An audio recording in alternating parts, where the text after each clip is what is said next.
नमस्कार दोस्तों। आज की आध्यात्मिक चर्चा का विषय है मोक्ष क्या है, इसकी प्राप्ति कैसे हो। तो आइए चलते हैं हम सब आज भगवत शरण में, जहां हमें मोक्ष का द्वार मिले। दोस्तों, मोक्ष एक दार्शनिक शब्द है जो हिंदू, बौद्ध, जैन तथा सिख धर्मों में प्रमुखता से आता है।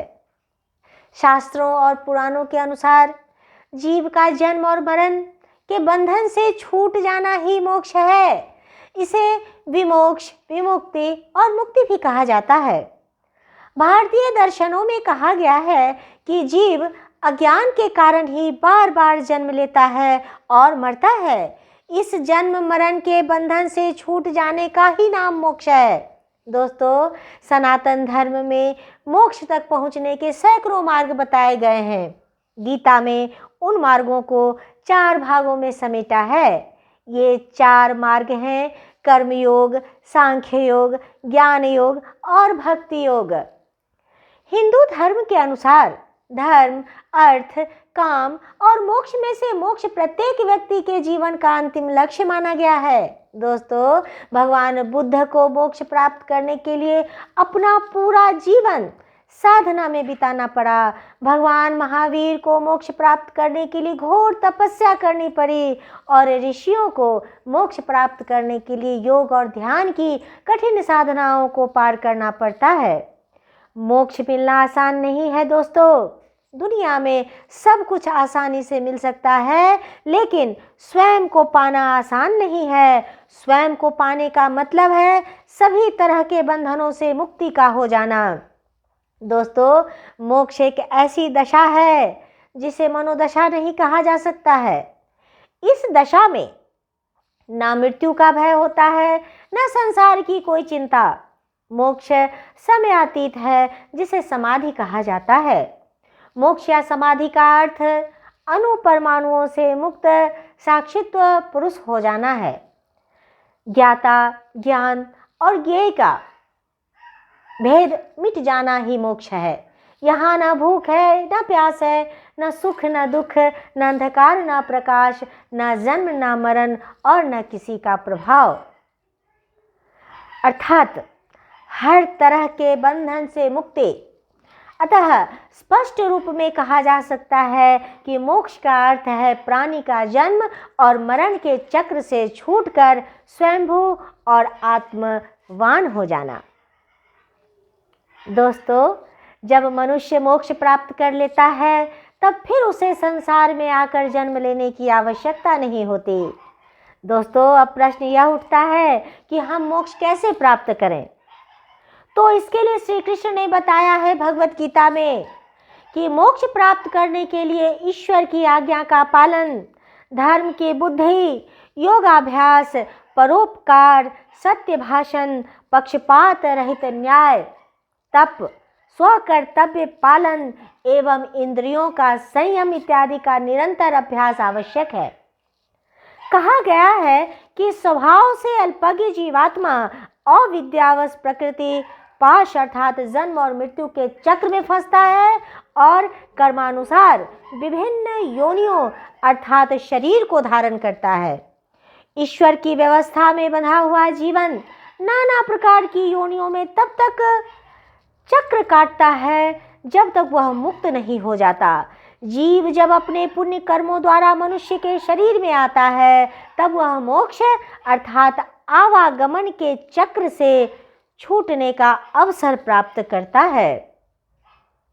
लेकिन दोस्तों, जब हम मनुष्य योनि को प्राप्त करते हैं, तब जितने भी बुरे कर्म हैं वो हम करने लगते हैं, जबकि यह मनुष्य योनि पुण्य कर्म को करने के लिए मिला होता है ताकि हम मोक्ष को प्राप्त हो सकें। लेकिन हम मनुष्य ऐसा नहीं करते और पुनः उस चक्र में फंसकर रह जाते हैं, जिसे जीवन चक्र कहा जाता है। दोस्तों, मोक्ष कैसे व्यक्तियों को प्राप्त होता है, इस पर एक दृष्टि डाली जाए। जो व्यक्ति संसार के सभी प्राणियों का हित चिंतन, धर्म ग्रंथों का पठन पाठन और विधिवत ईश्वर की स्तुति, प्रार्थना, उपासना करते हैं तथा विषय आसक्ति से बचे रहते हैं, वही मुक्ति का अर्थात मोक्ष का आनंद पा सकते हैं।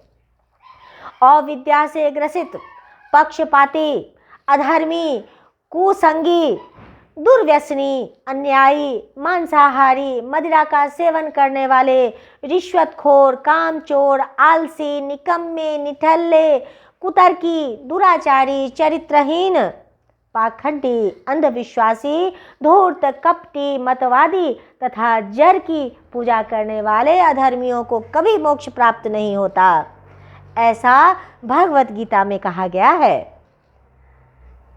दोस्तों, आप मानो या न मानो मेरी बात, पर यह सच है कि इस कलयुग में ईश्वर के नाम मात्र का चिंतन करने से मोक्ष की प्राप्ति हो जाती है। ईश्वर के नाम का स्मरण कहीं भी और किसी भी समय किया जा सकता है। दोस्तों, मानव तन बड़ी ही कठिनाई से प्राप्त होता है।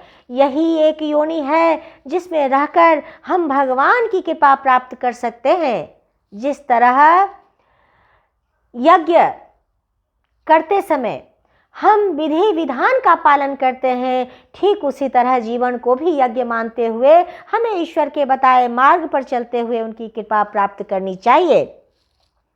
जीवन का उद्देश्य मोक्ष प्राप्त होना चाहिए, जिससे मृत्यु लोक में आवागमन के क्रम को छोड़कर मोक्ष प्राप्त किया जा सके।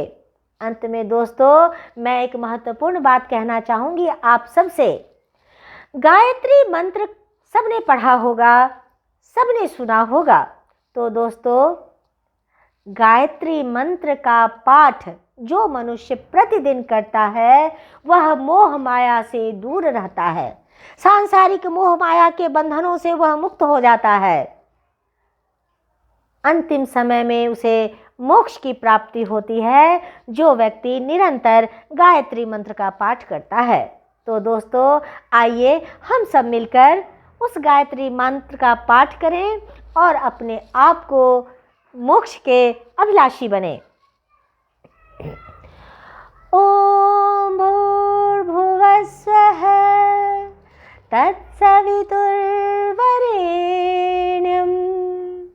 भर्गो देवस्य धीमहि धियो यो नः प्रचोदयात्। ओम भूर्भुवः स्वः तत्सवितुर्वरेण्यं भर्गो देवस्य धीमहि धियो यो नः प्रचोदयात्। ओम भूर्भुवः स्वः तत्सवितुर्वरेण्यं भर्गो देवस्य धीमहि धियो यो नः प्रचोदयात्। तो दोस्तों, मैं अपनी वाणी को यहीं पर रोकती हूँ। मैं फिर मिलूँगी आपसे बहुत जल्द। तब तक के लिए ओम नमः शिवाय।